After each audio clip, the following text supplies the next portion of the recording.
Chinese scientists and health experts involved in the country's fight against the coronavirus believe the worst is now over, downplaying warnings that the disease could become seasonal or that a deadlier second wave could hit later in the year. As the pandemic continues to spread overseas, a growing number of countries are bracing themselves for a worst-case scenario in which COVID-19 remains in circulation until next year at the earliest. But medical advisors in China have expressed confidence that the country's strict containment measures have done enough to ensure that the outbreak can be brought under complete control, domestically at least, within weeks.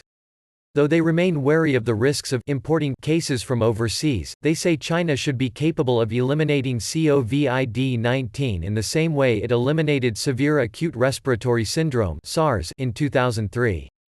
SARS was eventually contained after the government imposed stringent screening and quarantine measures. For me, a second outbreak of coronavirus, a domestic outbreak in China, wouldn't be a great concern, said Cao Wei, deputy director of the Department of Infectious Diseases at the Peking Union Medical College Hospital. She told a briefing on Monday that while China needed another month to make a final judgment, the existing prevention and control measures should be enough to bring the epidemic to an end domestically. The World Health Organization has said the coronavirus reached a peak in China around late February. Zhang Nanshan, a senior government advisor who helped detect and defeat SARS in 2003, said it could be over by June if other countries take the required action. On Wednesday, there were no new domestic cases in the disease's epicenter of Wuhan for the first time since the outbreak began. However, imported infections reached a record 34, and have outnumbered domestic transmissions for 5 consecutive days. Ian Henderson, director of the Institute for Molecular Bioscience at the University of Queensland, said China's actions to contain the virus have been extraordinary, but there could be a second outbreak, this time imported. What remains possible is that as controls around isolation are relaxed in China, with a population that is still susceptible, then the virus may resurge if it has not been eradicated elsewhere, he said. Gao Zhengliang, vice director of the China Cell Biology Institute, told the official Youth Daily newspaper that the country had now completed 99 out of 100 steps required to defeat the coronavirus, though he warned that if global infection spiraled out of control, the costs and sacrifices China has made will be downgraded. Some experts have referred to the infection patterns of the devastating 1918-19 influenza epidemic that killed more than 50 million people during 3 different waves, with the second the deadliest.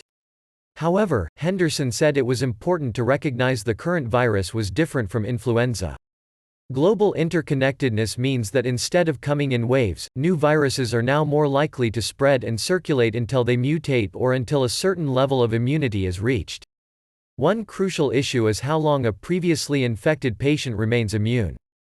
The number one point to get across is that in terms of the behavior of this virus we are still very much in the dark, Henderson said. The issue around protective immunity is difficult to answer because we simply do not have sufficient information. Some experts have raised the possibility that COVID-19 could become an entrenched seasonal illness along with ordinary influenza. Preliminary studies have shown a possible correlation between the epidemic and climate patterns. A paper produced by researchers in Europe this week said the coronavirus preferred cool and dry conditions, which could lead to seasonal global outbreaks, much like other respiratory diseases. However, there have still been cases in warmer and more humid climates in Southeast Asian countries, including Thailand and Singapore. U.S. President Donald Trump has been one of many to suggest that COVID-19 could go away of its own accord as temperatures rise in the Northern Hemisphere. However, Mark Lipsitch, a communicable disease expert at the Harvard T.H. Chan School of Public Health, said while warmer and wetter weather could reduce the contagiousness of the coronavirus, it is not reasonable to expect those declines alone to slow transmission enough to make a big dent. Gao of the China Cell Biology Institute said given the higher fatality rate for the coronavirus, relaxing curbs was not an option. The resolute curbs on the coronavirus must be continued. It absolutely cannot be allowed to coexist with humans in the same way as the influenza virus.